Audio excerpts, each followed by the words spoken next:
Instinct, to most people, implies a kind of blind obedience.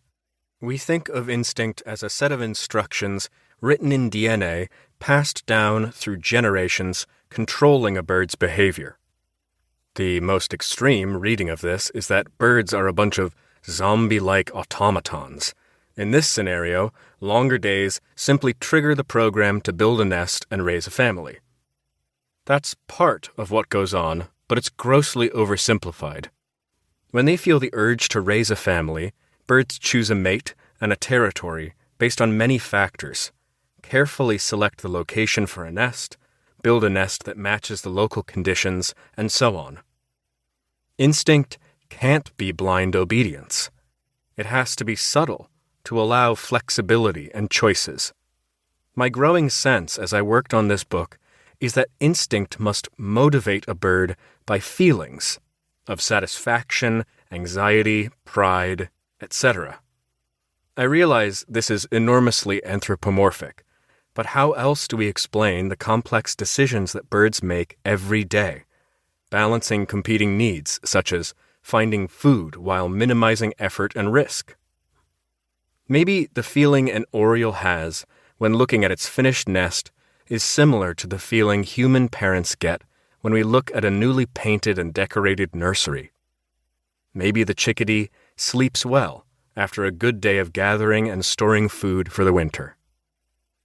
I believe that the male and female Canada goose are attracted to each other, that the parent tree swallow feels satisfaction when it is able to bring high-quality food to its young, and that yellow warblers feel a sense of pride in their territory and their family.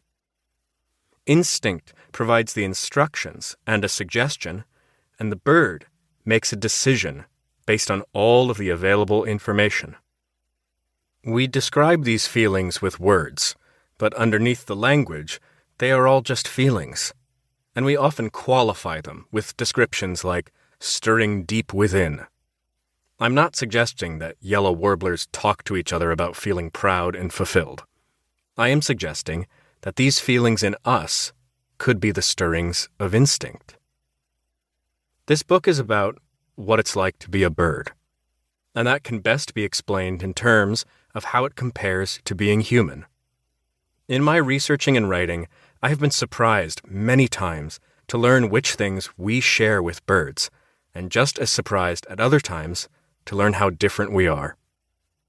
I hope these essays will inform and inspire you, the listener, to be a more engaged and active observer of the natural world and lead to a deeper understanding and appreciation of birds and our shared planet. Deerfield, Massachusetts.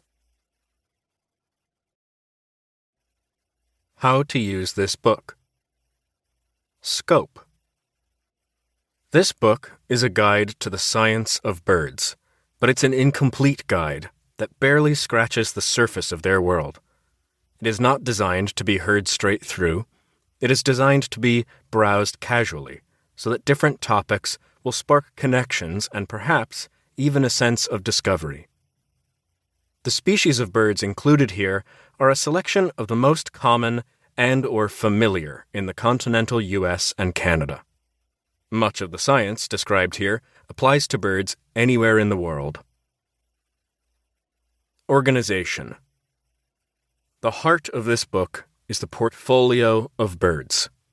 This section is devoted to short essays on 96 species of familiar birds, describing various subjects of interest and featuring additional species. The sequence of species generally follows the current taxonomic sequence, that is, beginning with geese and ending with blackbirds, but with some exceptions, so that all water birds come before all land birds. The arrangement of topics is essentially random, and a broad topic, such as bird vision, is discussed in multiple essays in different sections. In the printed book, many of these are cross-referenced, but this is not practical in an audiobook, and all of the information is related in some way. Think about the connections as you listen. The topics chosen for the essays in each section are related to the species featured, but many topics could apply to any species. For example,